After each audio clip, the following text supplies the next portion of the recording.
নমস্কার। আজ আমি যে গল্পটি শোনাবো সেটি হলো এক বীর যোদ্ধার গল্প। প্রাচীনকালে দেবতাদের সাম্রাজ্যে গন্ধর্বরা ছিলেন সঙ্গীত ও নৃত্যের দেবতা। কিন্তু তাদের মধ্যে কিছু বিশিষ্ট গন্ধর্বরা ছিলেন যারা দেবতাদের হয়ে যুদ্ধ করতেন। তেমনই একজন গন্ধর্ব যোদ্ধা ছিলেন যার কৃতিত্ব এবং বীরত্ব দেবতাদের সবাই প্রশংসিত ছিল।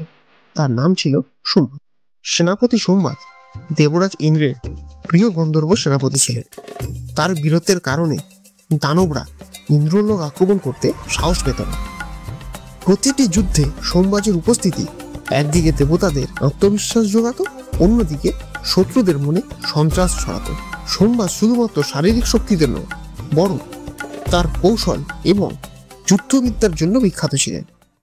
একদিন দেবতাদের একটি বিশেষ উৎসবের আয়োজন করা হয়েছিল। গন্ধর্বদের সঙ্গীত পরিবেশনের জন্য ডাকা হয়। কিন্তু সেই দিন দেবরাজ ইন্দ্র একটি জরুরি যুদ্ধ অভিযানে সেনাপতি সোমবাজকে পাঠান। হঠাৎ মহর্ষি দুর্বাসা ওই অনুষ্ঠানে উপস্থিত হন এবং তিনি একটি বিশেষ রাগ শোনার জন্য গন্ধর্বদের আহ্বান করেন। কিন্তু গন্ধর্বদের একটি নিয়ম ছিল, সোমবাজের অনুপস্থিতিতে কোনো রাগ পরিবেশিত হয় না। মহর্ষি দুর্বাসার সঙ্গীত না শোনার জন্য প্রচন্ড ক্রোধিত হন এবং অভিশাপ দেন যে সোমবাজ কখনো কোনো যুদ্ধে জয়ী হতে পারবে না। একদিন সোমবাজ যুদ্ধ থেকে ফিরে আসে এবং তিনি জানতে পারেন যে তাকে মহর্ষি দুর্বাসার অভিশাপ দিয়ে গেছে। প্রথমে তিনি বিষয়টিকে অতটা গুরুত্ব দেননি, কিন্তু পরবর্তী সময় সেনাপতি সোমবাজ অপ্রত্যাশিতভাবে যুদ্ধে পরাজিত হন। সোমবাজ ক্রমাগত যুদ্ধক্ষেত্রে পরাজিত হতেই থাকেন।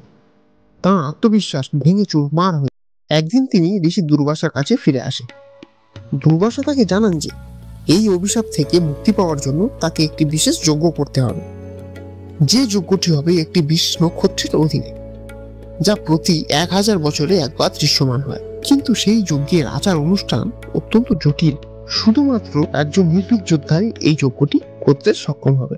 তার কিছু সময় পর একটি যুদ্ধে সেনাপতি সোমবাজ পরাজিত হন এবং যুদ্ধক্ষেত্রে তিনি প্রাণ ত্যাগ করেন। কথিত আছে যে সোমবাজের আত্মা আজও সেই যুদ্ধক্ষেত্রে ঘুরে বেড়ায়।